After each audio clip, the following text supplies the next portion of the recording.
Online education. ठीक आहे. विद्यार्थ्यांनो, आपण ज्यावेळेला शाळेत जात असतो, त्यावेळेला शाळेची सुरुवात आपण आपल्या एक सुंदर प्रार्थनेने करत असतो आणि त्या प्रार्थनेने आपल्याला एक नवीन उत्साह, नवीन प्रेरणा आपल्या मनाला मिळत असते. एक नवचेतना आपल्या मनाला मिळत असते आणि ती चेतना, तो उत्साह घेऊन आपला दिवस आपण छान सुरुवात करत असतो. दिवसाची छान सुरुवात होत असते. तर मला असं वाटतंय, की आपणही आजही म्हणजे शाळेत जरी नसलो, तरी ऑनलाईन शिक्षणाच्या माध्यमातून जे काही आपल्याकडे अवेलेबल आहे, त्या माध्यमातून आपण काय करूया, आज आपली जी सुरुवात आहे, दिवसाची जी सुरुवात आहे, ती आपण आपल्या छोट्याशा प्रार्थनेने करूया. जेणेकरून आपल्यालाही एक नवीन उत्साह, एक नवचेतना आपल्या मनाला मिळेल.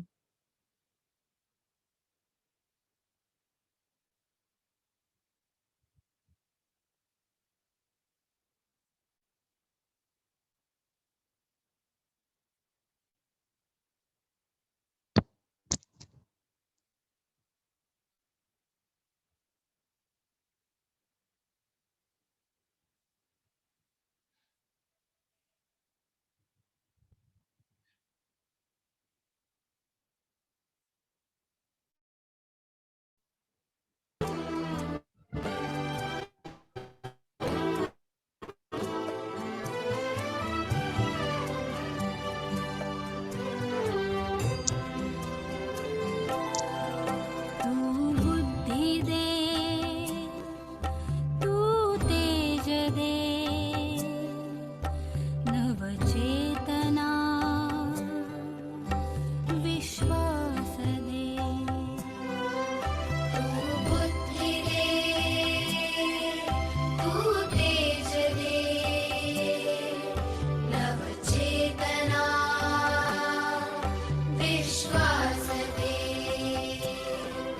जे सत्य सुंदर सर्वथा, जे सत्य सुंदर सर्वथा, आजन्म त्याचा ध्यास दे. तू बुद्धि दे, तू तेज दे, नवचेतना विश्वास दे.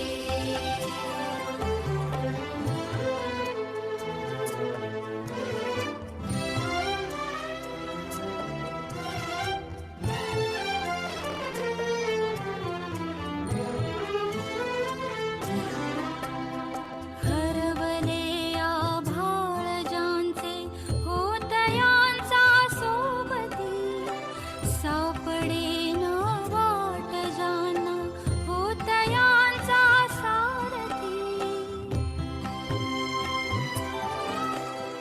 हरवले आभाळ ज्यांचे, होतयांचा सोबती, सापडेना वाट ज्यांना, होतयांचा सारथी. साधना करीती तुझी जे, साधना करीती तुझी जे, नित्य तव सहवास दे. जे सत्य सुंदर सर्वथा, आजन्म त्याचा ध्यास दे. तू बुद्धि दे, तू तेज दे, नवचेतना विश्वास दे.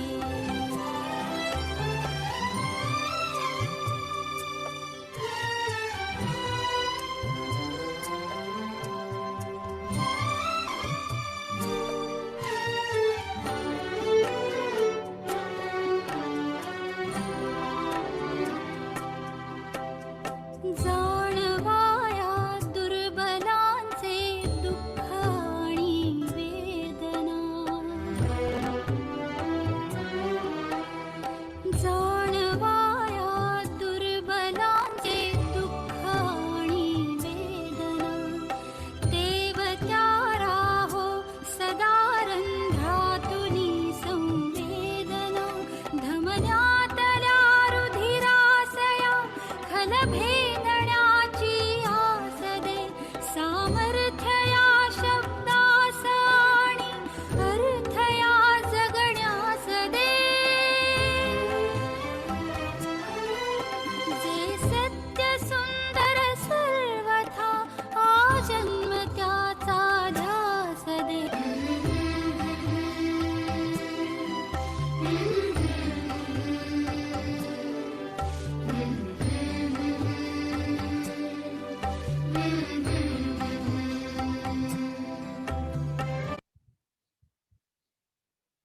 हां, तर मुलांना कसं वाटलं? खरंच नवचेतना आपल्या मनाला या प्रार्थनेतून मिळाली आहे. खरंच खूपच सुंदर ही प्रार्थना आहे. खरं तर ही प्रार्थना आहे 10वी च्या पाठ्यपुस्तकातील. पण इतकी सुंदर प्रार्थना आहे, की ऐकतच राहावसं वाटतं आणि मला वाटतं, की तुम्हालाही ही प्रार्थना ऐकून एक उत्साह तुमच्यामध्ये निर्माण झाला असणार आहे आणि आता आपली जी शिक्षणाची जी क्रिया आहे, अध्ययन अध्यापनाची जी प्रक्रिया आहे, ती आता आपली एकदम उत्स्फूर्तपणे सुरू होणार आहे. ठीक आहे. तर आज आपला विषय आहे मराठी अक्षर भारती आणि मला वाटतं आता बऱ्यापैकी आपल्या सर्वांचा जो सिलेबस आहे तो झालेला आहे आणि आता आपली रिव्हिजन सुरू असल्या कारणाने आज आज जो माझ्याकडे जो भाग दिलेला आहे गद्य विभाग आणि म्हणजे तुमची जी प्रश्नपत्रिका जी आहे, त्या प्रश्नपत्रिकेमधला जो पहिला भाग जो आहे तुमची जी कृतीपत्रिका म्हणजे तुमची जी प्रश्नपत्रिका असणार आहे 80 मार्कांची, त्यामध्ये एकूण 5 भाग केलेले आहे. 5 भागांपैकी जो पहिला जो भाग आहे गद्य विभाग. त्या गद्य विभाग तो असणार आहे तुम्हाला 18 गुणांचा. नंतर पद्य विभाग असणार आहे 16 गुणांसाठी. स्थूल वाचन असणार आहे तुम्हाला 6 गुणांसाठी. भाषा अभ्यास म्हणजेच व्याकरण हे तुम्हाला असणार आहे 16 गुणांसाठी आणि शेवटचा आणि महत्त्वाचा जो विभाग असणार आहे उपयोजित लेखन तो असणार आहे तुम्हाला एकूण 24 गुणांसाठी. अशी तुमची 80 मार्काची प्रश्नपत्रिका असणार आहे. तर यातला जो आपला पहिला जो विभाग आहे गद्य विभाग, त्याविषयी आज आपण माहिती घेणार आहोत, त्याविषयी जास्त जाणून घेणार आहोत. तर हा आपला जो गद्य विभाग आहे, तो असणार आहे आपला एकूण 18 गुणांचा. मग या 18 गुणांमध्ये आपल्याला कोणत्या कृती दिल्या जाणार आहे, त्या कृती आपण कशाप्रकारे सोडवायच्या आहेत, हे आपण आज सविस्तर बघणार आहोत. आता बघा, हा जो गद्य विभाग जो आहे, आपला जो पहिला जो विभाग आहे प्रश्नपत्रिकेचा, त्यामध्ये आपल्याला असणार आहे 3 उतारे म्हणजे 3 पॅसेज तुम्हाला दिले जाणार आहेत. त्यापैकी असणार आहे 2 जे असणार आहे ते तुम्हाला असणार आहे पठित उतारा. पठित उतारा म्हणजे तुमचे जे पाठ्यपुस्तक जे आहे, त्या पाठ्यपुस्तकातले जे पाठ आहे, त्या पाठामधलेच कुठलेही तुम्हाला त्या ठिकाणी 2 पॅसेज त्या ठिकाणी दिले जाणार आहे. 2 उतारे त्या ठिकाणी दिले जाणार आहे. म्हणून त्यांना म्हटलं जातं पठित उतारा. याने की म्हणजेच काय तुम्ही ते अभ्यासलेलं आहे, बघितलेलं आहे. म्हणून असे 2 उतारे, सीन पॅसेज ज्याला आपण इंग्लिशमध्ये म्हणतो सीन पॅसेज, असे 2 सीन पॅसेज तुम्हाला तिथे दिले जाणार आहेत 7-7 गुणांसाठी. आणि नंतर एक जो आहे तिसरा पॅसेज जो आहे, तो असणार आहे अपठित उतारा. म्हणजेच तुमच्या पाठ्यपुस्तकाव्यतिरिक्त बाहेरून घेतलेला तो उतारा किंवा अनसीन पॅसेज आपण त्यांना म्हणतो. तो असणार आहे तुम्हाला 4 गुणांसाठी. असा एकूण तुम्हाला 18 गुणांचा हा विभाग असणार आहे. त्यामध्ये बघा, पहिले जे 2 आहे, पहिले जे 2 पॅसेज तुम्हाला दिले जाणार आहे, जे 2 उतारे दिले जाणार आहे 7 गुणांसाठी, त्यामध्ये तुम्हाला 2 कृती ज्या आहेत, त्या आकलनावर आधारित असणार आहे. आकलन कृती दिली जाणार आहे आणि तिसरी जी कृती असणार आहे, ती स्वमतावर आधारित असणार आहे, ज्याला गुण असणार आहे, 3 गुण असणार आहे. आणि नंतर जो अनसीन पॅसेज जो तुम्हाला दिला जाणार आहे, अपठित उतारा जो दिला जाणार आहे, त्या उताऱ्यात तुम्हाला आकलन कृती दिली जाणार आहे 2-2 गुणांसाठी 2 आकलन कृती त्या ठिकाणी दिली जाणार आहे. आणि या विभागात तुम्हाला ऑप्शन प्रश्न कुठेही मिळणार नाही. म्हटलं म्हणजेच काय ऑप्शनली कोणताही क्वेशन या ठिकाणी असणार नाही. सगळे तुम्हाला कंपल्सरी ते प्रश्न सोडवायचे आहेत. आता बघा आकलन कृती कशी असणार आहे? आता तुम्ही मला वाटतं सगळे जे विद्यार्थी आहेत ते ऑगस्टपासून जवळ-जवळ आपण सर्व विषयांच्या वर्कशीट ज्या आहेत त्या सॉल्व्ह करत आहोत. मग त्यामध्ये आपण मराठीची सुद्धा क्वेशन पेपर सॉरी वर्कशीट जी आहे ती आपण सॉल्व्ह करत आहोत. आता प्रत्येक महिन्याची जी वर्कशीट आहे त्यामध्ये तुम्ही उतारे नंतर त्यावर आधारित ज्या काही कृती आहेत त्या तुम्ही सोडवलेल्या आहेत. मग त्यामध्ये तुमच्या म्हणजेच तुमच्या हाताखालून गेलेल्या बऱ्याच कृती आहेत. जसं बघा आकलन कृतीचं प्रश्न स्वरूप असं या प्रकारे असणार आहे. आकृती पूर्ण करा. तुम्हाला वरती एक उतारा दिला जाणार आहे, पॅसेज दिला जाणार आहे. त्यावर आधारित तुम्हाला कृती विचारली जाणार आहे. त्या कृतींपैकी आकृती पूर्ण करा, ओघ तक्ता पूर्ण करा, एका शब्दात उत्तर लिहा, योग्य पर्याय निवडून विधान पूर्ण करा, योग्य जोड्या जुळवा, कारणे लिहा, चौकटी पूर्ण करा, तक्ता पूर्ण करा किंवा असे उत्तर येईल असा प्रश्न तयार करा. बघा प्रश्न सुद्धा तुम्हाला तयार करायला येऊ शकतो, की या प्रश्नाचं असं उत्तर येईल असा प्रश्न तुम्हाला त्या ठिकाणी तयार करायचा आहे. याच प्रकारे अजून तुम्हाला फरक लिहा, तुलना करा, यासारख्या सुद्धा विविध कृती तुम्हाला दिल्या जाऊ शकतात. नंतर असणारे तुम्हाला आकलन कृतीनंतर असणारे आपला महत्त्वाचा प्रश्न आहे स्वमत. आता स्वमत म्हणजे काय? तुम्हाला काय वाटतं? इथे तुम्हाला पूर्ण स्वातंत्र्य दिलेलं आहे, की तुम्हाला त्या घटकाविषयी जो प्रश्न तुम्हाला विचारला गेलेला आहे, त्या प्रश्नाविषयी तुमचे मत काय आहे? तुमचे अनुभव काय आहे? तुम्हाला काय वाटते? या ठिकाणी तुमच्या मताला या ठिकाणी प्राधान्य दिलेलं आहे.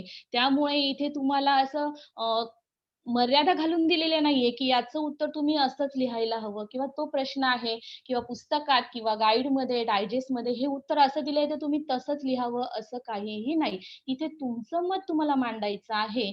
त्यामुळे बघा स्वमत म्हणजे काय? एक स्वतःच्या कल्पना, भावना, विचार, अनुभव यांचा सर्जनशील अभिव्यक्तीला संधी देणे म्हणजे स्वमत कृती होय. म्हणजेच तुम्हाला त्या ठिकाणी तुमच्या मताला, तुमच्या विचाराला त्या ठिकाणी काय आहे महत्त्व आहे आणि तुमच्या विचाराला, तुमच्या मताला तिथे तुम्हाला मार्क्स मिळणार आहे. त्यामुळे हा जो प्रश्न आहे स्वमताचा, आपण कुठलाही स्वमताचा प्रश्न आपण सोडायचा नाहीये, खाली ठेवायचा नाहीये. तो आपण लिहायचा आहे. आता स्वमतामध्ये तुम्हाला कशाप्रकारे प्रश्न येऊ शकतात बघा. जसे की बघा, झाडे जीवनदायी असतात, या विषयावर तुमचे मत व्यक्त करा. आता मला वाटतं हा जो आपला लेसन आहे, ते जीवनदायी झाड, त्यामध्ये झाडाविषयी बरीच काही माहिती, झाडाचे बरेच काही गुणविशेष त्या ठिकाणी लेखकाने सांगितले आहे. मग त्यातील जर तुम्हाला पॅसेज आला, तर त्यावर तुम्हाला असा प्रश्न येऊ शकतो, की झाडे जीवनदायी असतात, यावर तुमचं मत व्यक्त करा. म्हणजे झाडे जीवनदायी कसे ठरतात, कसे ठरू शकतात, त्याविषयी तुम्ही उत्तर लिहिताना खूप काही लिहू शकतात. म्हणजे झाडांपासून आपण नेहमी घेतच असतो. झाडे आपल्याला देत राहतात. मग ते फळे असो, फुलं असो, अन्न असो किंवा आपला जो श्वास आपण ज्याच्यावर जगत आहोत, है ना? जो ऑक्सिजन आहे, तो सुद्धा आपल्याला झाडांकडून मिळत असतो. असं बरंच काही आहे, ज्यातून आपलं हे जे झाड आहे, ते जीवनदायी बनू शकतं. नंतर आहे वृक्ष व मानवी जीवन यांच्यातील परस्पर संबंधांविषयी तुमचे मत साधारण स्पष्ट करा. वृक्ष आणि मानवाचं जीवन यांच्यातील काय संबंध, परस्पर संबंध काय आहे? ते संबंध तुम्हाला काय वाटतं, की वृक्ष आणि मानवी जीवन यात काय परस्पर संबंध असू शकतो? हे सुद्धा तुम्ही तुमचं मत त्या ठिकाणी मांडू शकतात. त्यानंतर आहे झाडं जणू पक्ष्यांना जगण्यासाठी नवं आश्वासक निमंत्रण देतात. या विधानावर तुमचे स्वमत लिहा. बघा, झाडं जणू पक्ष्यांना जगण्यासाठी नवं आश्वासक निमंत्रण देतात. हे की नाही? झाडं म्हटलं की आपणच काय, सारी जी सजीव सृष्टी आहे ती झाडांवर अवलंबलेली आहे. त्याचप्रमाणे जे पक्ष्यांचं इथे उदाहरण दिलंय, की पक्षी काय आहे त्या ठिकाणी पक्ष्यांचं पूर्ण सर्वस्व आयुष्य त्या ठिकाणी त्या झाडांवर अवलंबलेलं असतं. त्यामुळे जणू झाडच त्या पक्ष्यांना एक निमंत्रण देत असतं, जगण्यासाठी आश्वासक निमंत्रण देत असतं. या ठिकाणी त्या तुम्हाला तुमचं मत मांडायचं आहे. नंतर आहे विद्यार्थ्यांच्या व्यक्तिमत्व विकासात शिक्षकाची भूमिका महत्त्वाची आहे. या विषयावर तुमचे मत लिहा. म्हणजे तुमची जी जडण-घडण आहे, बालपणापासून तुमचा जो विकास होत आहे, त्या विकासात शिक्षकाची भूमिका काय आहे?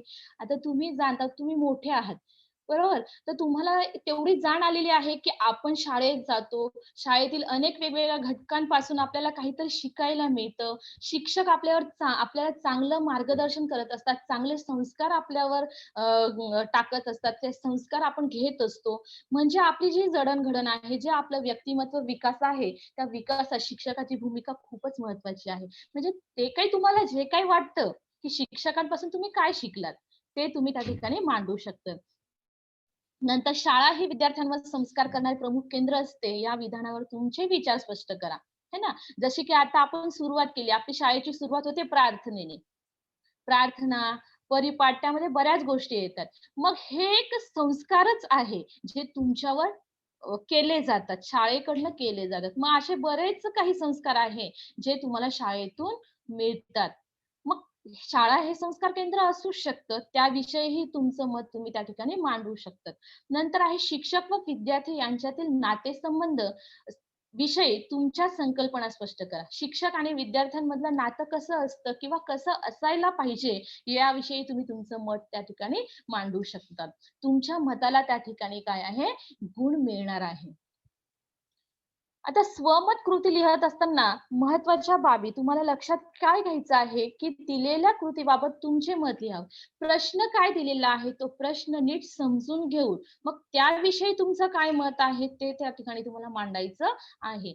दिलेल्या कृतीबाबत तुम्हाला काय वाटते ते मांडावे. विधानाचा समजलेला अर्थ लिहावा. त्या ठिकाणी जे काही विधान, जो काही प्रश्नामध्ये विधान केलेलं असेल, त्याचा अर्थ तुम्हाला त्या ठिकाणी लिहिता आला पाहिजे. घटनेची सत्यता मांडावी.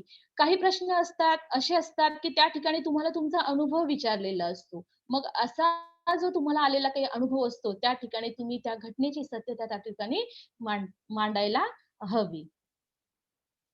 स्वमत आपल्या भाषेत असावे. प्रश्नानुरूप उत्तर आपल्या भाषेत असावे. स्वमत हे जे आहे ते आपल्याला काय वाटतं, म्हणून आपण ते स्वमत, आपलं मत त्या ठिकाणी मांडायचं असतं. म्हणून आपल्या भाषेत त्या ठिकाणी आपलं मत मांडायचं आहे. स्वमत प्रश्नातील आशयाला अनुसरून मुद्देसूद मांडणीतून स्वमत लिहावे. आता प्रश्नात काय दिलेलं आहे, प्रश्नाला अनुसरूनच आपलं उत्तर असायला पाहिजे. स्वमत सकारात्मक किंवा नकारात्मक असू शकते. आता तुम्ही जे काही स्वमत मांडणार आहात, तुमचं जे काही मत मांडणार आहेत, ते तुमचं मत आहे, ते सकारात्मकही असू शकतं, नकारात्मकही असू शकतं. परंतु या ठिकाणी आपल्याला लक्षात एक घ्यायचं आहे, की आपल्याला जे विचारले जाणारे स्वमत आहे, ते आपल्याला पाठाच्या आशयानुसार विचारले असणार आहे. त्यामुळे आपण शक्यतो काय करायचं आहे, पॉझिटिव्ह थिंकिंग त्या ठिकाणी आपल्याला काय करायची आहे, मांडायची आहे. त्यामुळे स्वमत लिहिताना आपल्याला काय करायचं आहे, सकारात्मक विचारातच आपल्याला मांडायचं आहे. आपल्याला निगेटिव्ह थिंकिंग घ्यायचीच नाहीये. हे हो की नाही? आपल्याला पॉझिटिव्ह थिंकिंगनेच जायचंय आणि आपल्याला स्वमत सुद्धा पॉझिटिव्ह थिंकिंगच त्या ठिकाणी आपल्याला काय करायचं, आपले विचार मांडायचे आहेत. हे झालं आपल्या स्वमताविषयी. आता तुम्हाला आहे आकलन कृती. आकलन कृतीचे प्रश्न कशाप्रकारे असणार आहे? आता मी हे जे प्रश्न घेतलेले आहेत, हे आहे आपले वर्कशीटचे जे तुम्ही ऑगस्टपासून ते जानेवारीपर्यंत जे सोडवलेले आहेत. तेच प्रश्न मी आता तुम्हाला इथे स्क्रीनवर दाखवणार आहेत. जसं बघा पहिला प्रश्न दिलेला आहे, आकृती पूर्ण करा. या प्रकारे तुम्हाला डायग्राम दिला जाणार आहे, आकृती दिली जाणार आहे. त्यातच एका बाजूला प्रश्न असणार आहे आणि दुसऱ्या बाजूला जिथे खाली जागा दिलेली आहे, रिकामी जागा दिलेली आहे, तिथे तुम्हाला त्या त्या ठिकाणी तुम्हाला उत्तर लिहिणं अपेक्षित आहे. जसं की इथे दिलंय बघा, शिरीषची स्वभाव वैशिष्ट्ये. मग तुम्हाला त्यासाठी काय असणार आहे त्या ठिकाणी उतारा दिलेला असणार आहे. त्या उतारा वाचून, काळजीपूर्वक वाचून तुम्हाला काय करायचं आहे, त्या प्रश्नांची उत्तरं शोधून या ठिकाणी लिहायची आहे. आणि तुम्हाला उत्तरं लिहिताना आकृती काढूनच उत्तरं लिहायची आहे आणि आकृती तुम्हाला पेननी काढायची आहे. आता या वर्षापासूनच सवय लावायची. आपल्याला सवय असते पेन्सिल वापरायची. परंतु आता काय करायचंय, आपण आता 9वी आहोत, तर आपल्याला आतापासूनच सवय लावायची आहे, की मी जी आकृती काढणार आहे, ती पेनानेच काढणार आहे. म्हणजे पुढच्या वर्षी तुम्हाला जास्त त्याचा त्रास होणार नाही. नंतर सेकंड जो प्रश्न आहे, दुसरा जो प्रश्न आहे, शब्दजाल पूर्ण करा. प्रश्न दिलाय बघा, उतारात आलेल्या संगीतासंबंधी शब्द. या ठिकाणी तुम्हाला प्रश्न दिला आहे आणि त्या संबंधित आलेले शब्द शोधून त्या ठिकाणी तुम्हाला काय करायचंय, ते लिहायचे आहेत. म्हणजे ते जे शब्दजाल आहे, ते तुम्हाला पूर्ण करायचं आहे. नंतर हा जो प्रश्न आहे बघा, हा सुद्धा आकलन कृतीचाच प्रश्न आहे, की आजीच्या गोष्टीच्या संदर्भात पुढील तक्ता पूर्ण करा. म्हणजे तक्ता पूर्ण करा, आकृती पूर्ण करा, अशा अशा प्रकारच्या तुम्हाला काय येणार आहेत परीक्षेत आकलन कृती. त्यामध्ये तुम्हाला तक्ता पूर्ण करण्यासाठी येणार आहे, जसं आता इथे सखू आजीचा जो तक्ता दिलेला आहे. एका बाजूला दिलेला आहे प्राणी आणि वस्तू. त्यात झालेला जो काही बदल आहे, तो तुम्हाला काय करायचा आहे, उताऱ्यातून शोधून उत्तर तुम्हाला लिहायचं आहे. नंतर आहे खालील घटनेचा कृतीचा परिणाम. असा सुद्धा तुम्हाला प्रश्न विचारले जाऊ शकतात. अशी सुद्धा आकलन कृती तुम्हाला दिली जाऊ शकते, की घटना तुम्हाला दिली असणार आहे आणि त्या घटनेचा झालेला परिणाम तुम्हाला लिहायचा असणार आहे. एका बाजूला तुम्हाला घटना किंवा कृती दिलेली असणार आहे आणि दुसऱ्या बाजूला तुम्हाला उत्तरासाठी त्या ठिकाणी जागा दिलेली असणार आहे. तर तुम्हाला ती घटनेचा परिणाम किंवा त्या कृतीचा झालेला परिणाम पॅराग्राफमध्ये शोधून, त्या उताऱ्यात शोधून तुम्हाला त्याचं उत्तर लिहायचं आहे. आता तुम्हाला लक्षात काय ठेवायचं आहे, की आपल्याला काळजी काय घ्यायची आहे? दिलेला उतारा 2 वेळा वाचा. जो काही तुम्हाला पॅराग्राफ, जो काही उतारा त्या ठिकाणी दिला जाणार आहे, तो काळजीपूर्वक, आकलनपूर्वक तो उतारा आपल्याला वाचायचा आहे 2 वेळा. उताऱ्यातील आशय समजून घ्या. आता जो उतारा दिलेला आहे त्यामध्ये काय दिलेलं आहे हे आपण ज्यावेळेला आपल्याला शिक्षक शिकवतात, धडा शिकवतात त्यावेळेलाच आपल्याला एक कल्पना आलेली असते, की त्या पाठाची मध्यवर्ती कल्पना काय आहे आणि त्या पाठामधलाच हा जो अ, उतारा हा घेतलेला आहे, त्याचा आशय आपल्याला काय करायचा आहे, समजून घ्यायचा आहे, की त्या उताऱ्यात नेमकं काय दिलेलं आहे किंवा तुम्ही उतारा वाचताना पेन्सिलचाही वापर करू शकता, की तुम्हाला वाटतंय, की हे जे सेंटेन्स आहे किंवा हे जे वाक्य आहे ते काय आहे महत्वाचं आहे, तर त्याला तुम्ही लगेच वाचता अंडरलाईन केली तरी चालणार आहे. याचा उपयोग तुम्हाला उत्तर शोधताना होणार आहे. सर्व कृती काळजीपूर्वक वाचा. नंतर तुम्हाला काय करायचंय, ज्या काही कृती दिलेल्या आहेत, त्या कृती काय करायचंय, काळजीपूर्वक वाचायच्या आहे. घाई करायची नाही. घाई गडबड केली तर आपलं काय होतं त्या ठिकाणी चुका होतात आणि येणारं उत्तरही आपलं त्या ठिकाणी चुकीचं लिहिलं जातं. आपल्याला उत्तरही माहिती असतं, पण घाई गडबडीत आपण काय करतो, चुकीचं उत्तर त्या ठिकाणी लिहितो. त्यामुळे आपले मार्क्स त्या ठिकाणी जातात. उत्तरांना योग्य क्रमांक द्या. जे काही तुम्ही उत्तरपत्रिकेत उत्तरं लिहिणार आहात, त्या ठिकाणी तुम्ही प्रश्न लिहिणार नाहीयेत. पण प्रश्न क्रमांक योग्य त्या ठिकाणी आपल्याला काळजीपूर्वक बघायचं की मी प्रश्न क्रमांक उत्तराला व्यवस्थित दिला आहे का? नाहीतर प्रश्न असायचा पहिला आणि तुम्ही प्रश्न क्रमांक द्यायचा दुसरा. असं व्हायला नको. त्यामुळे आपल्याला काळजी घ्यायची आहे की आपण जे उत्तर लिहत आहोत, त्याला आपण योग्य क्रमांक दिलेला आहे का? आता बघा एक पठित गद्य मी तुम्हाला तुमच्यासमोर ठेवलेला आहे. हा जो उतारा आहे, हा आपला आहे, "ते जीवनदायी झाड" या पाठातला घेतलेला आहे. पहिला पॅराग्राफ आहे. आता ह्या पॅराग्राफवर कशाप्रकारे प्रश्न विचारले जाऊ शकतात?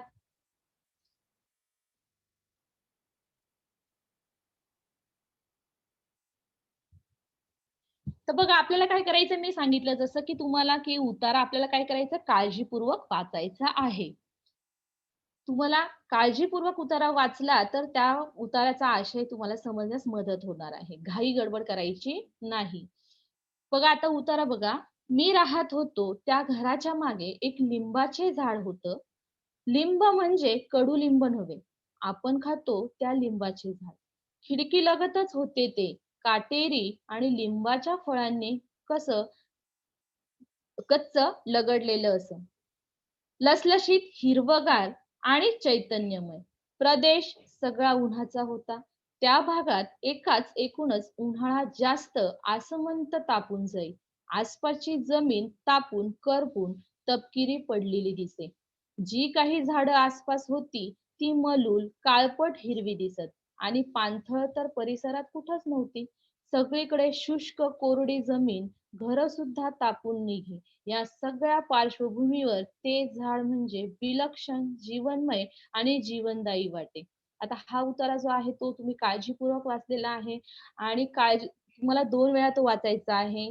पेन्सिल हातात तुम्हाला असं वाटतंय, की हे महत्वाचं सेंटेन्स आहे किंवा महत्वाचं वाक्य आहे, तर त्याला तुम्ही अंडरलाईन केलीत तरी चालेल. मग यावर तुम्हाला आकलन कृती विचारली जाणार आहे. बघा इथे आकलन कृती दिलेली आहे.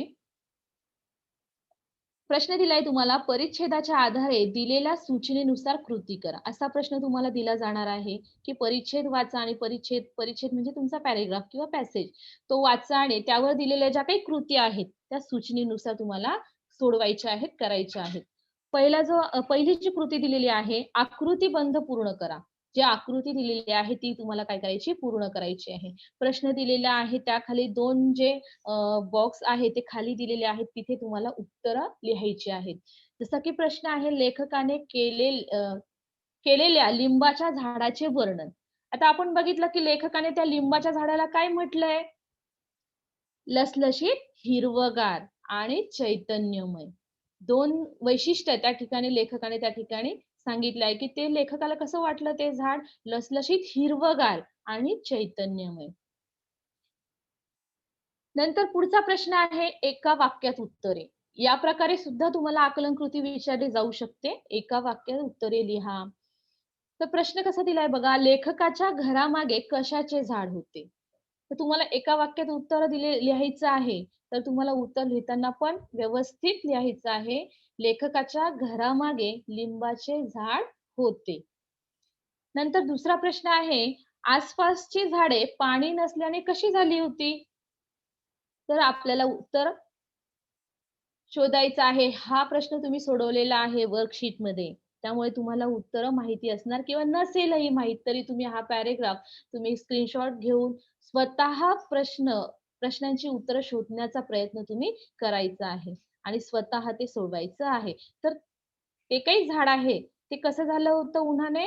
मग काळपट हिरवं आणि मलूल. तर त्या ठिकाणी तुमचं उत्तर कसं असणार आहे, की आसपासची झाडे पाणी नसल्याने काळपट हिरवी आणि मलूल झाली होती. नंतर पुढचा प्रश्न आहे, जोड्या जुळवा. या ठिकाणी तुम्हाला असा सुद्धा प्रश्न येऊ शकतो, की 2 गट दिलेले असणार आहे. त्या ठिकाणी तुम्हाला योग्य जोड्या लावायच्या आहे. जसं की आहे लसलशीत हिरवंगार कोणाला म्हटलं आहे? लिंबाचं झाड. शुष्क कोरडी काय आहे? जमीन. कुठंच नव्हती अशी पाणथळ आणि सगळा प्रदेश कसा होता? उन्हाचा. ह्या झाल्या आपल्या आकलन कृती. आता आपला पुढचा प्रश्न आहे स्वमतावर, जो तुम्हाला सगळ्यात जास्त मार्काला आहे 3 गुणांसाठी आहे. झाडे जीवनदायी असतात या विधानावर तुमचे मत व्यक्त करायचे आहे. तुम्हाला काय वाटतं, की झाडे खरोखर जीवनदायी आहे का? तर आहे तर मग ते कसे आहे? हे तुम्हाला काय करायचंय 1-2 उदाहरण देऊन तुम्हाला ते स्पष्ट करायचं आहे. नंतर दुसरा उतारा घेतला आहे मी. आपला जो पाठ आहे, माझे शिक्षक व संस्कार. त्यातील हा पठित गद्य आहे.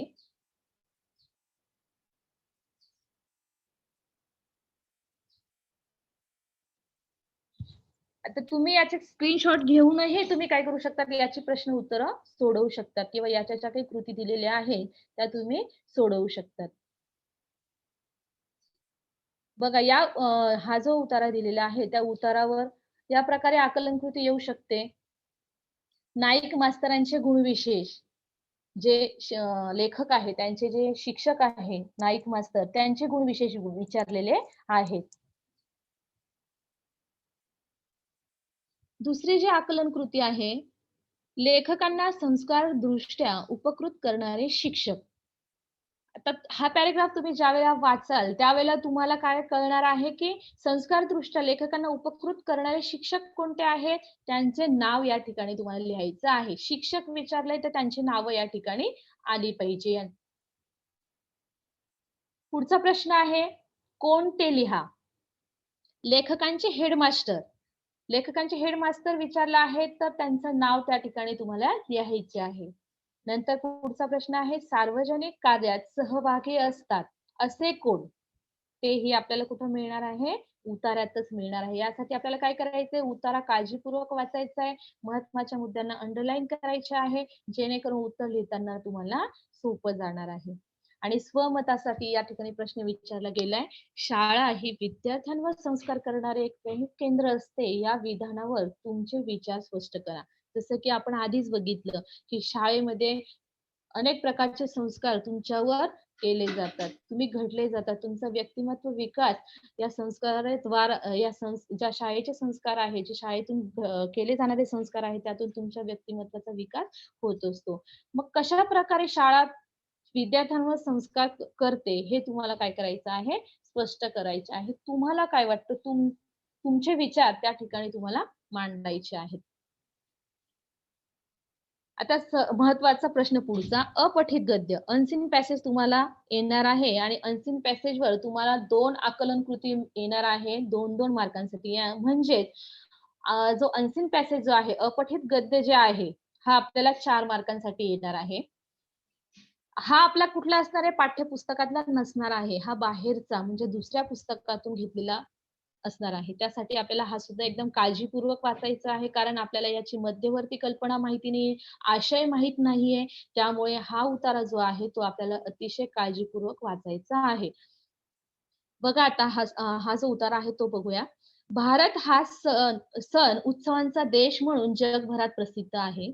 या सणांमागे समाजाने एकत्र येणे, पर्यावरणाविषयी कृतज्ञता व्यक्त करणे, अशी अनेकविध कारणे आहेत.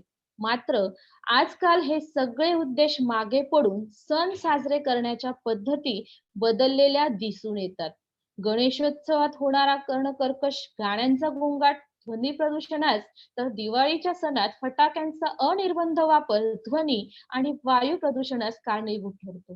निर्मल्याच्या नावाने प्रदूषणास हातभार लावला जातो. होळी, गोविंदा यासारख्या सणात पाण्याचा अपव्यय केला जातो. सणांचे हे बदललेले स्वरूप संपूर्ण देशाला हानिकारक ठरत आहे. सण खऱ्या अर्थाने साजरे करण्याकरता त्यामागील परंपरा, ती निर्माण होण्यामागे असलेली कारणे, त्यांचा मूळ उद्देश, त्यांचे फायदे लक्षात घेणे व इतरांना उपद्रव न देता परंपरा जपणे आवश्यक झाले आहे. बघा आता हा जो उतारा आहे, हा दिलेला आहे भारतातील सणांविषयी, की कशाप्रकारे सण साजरे केले जातात किंवा भारताला सणांचा किंवा उत्सवाचा देश म्हणून जगभरात प्रसिद्धता आहे. परंतु आता त्या सणांना एक वेगळं स्वरूप प्राप्त होत चाललेलं आहे.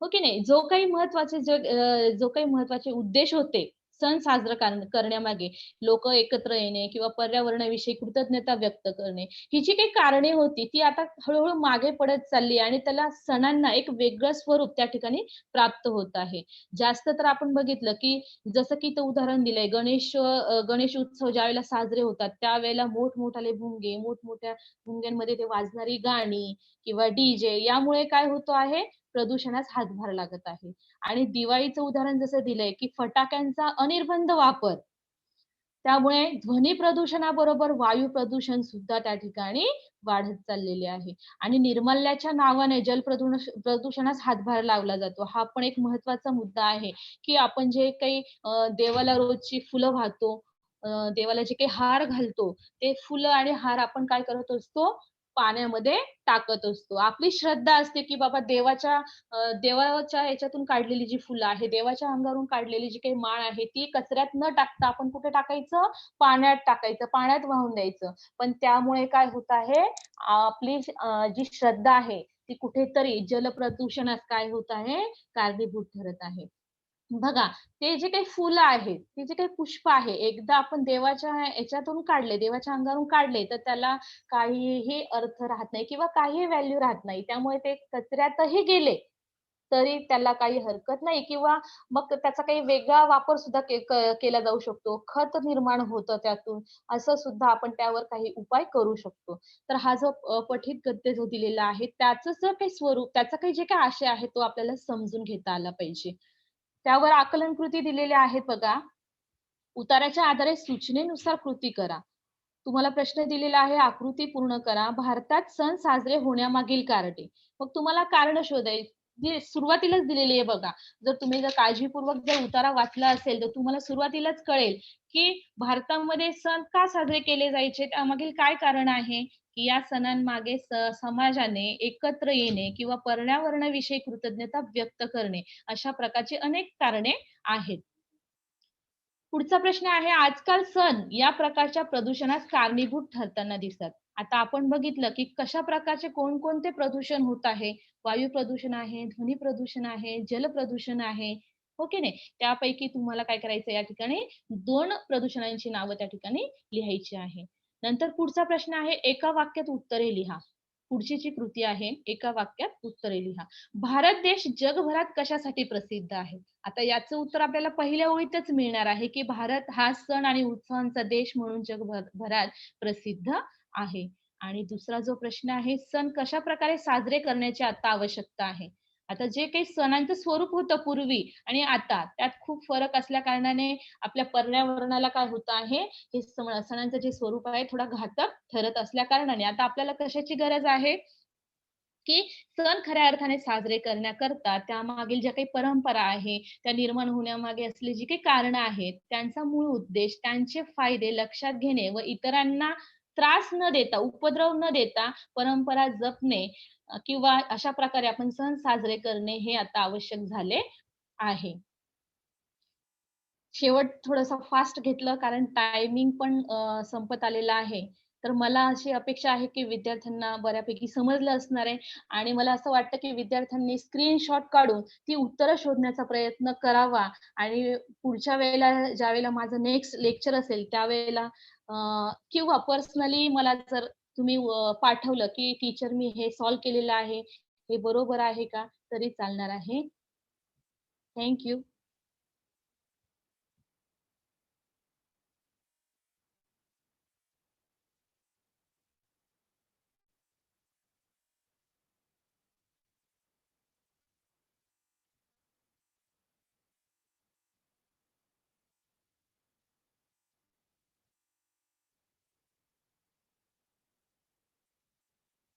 Thank you madam.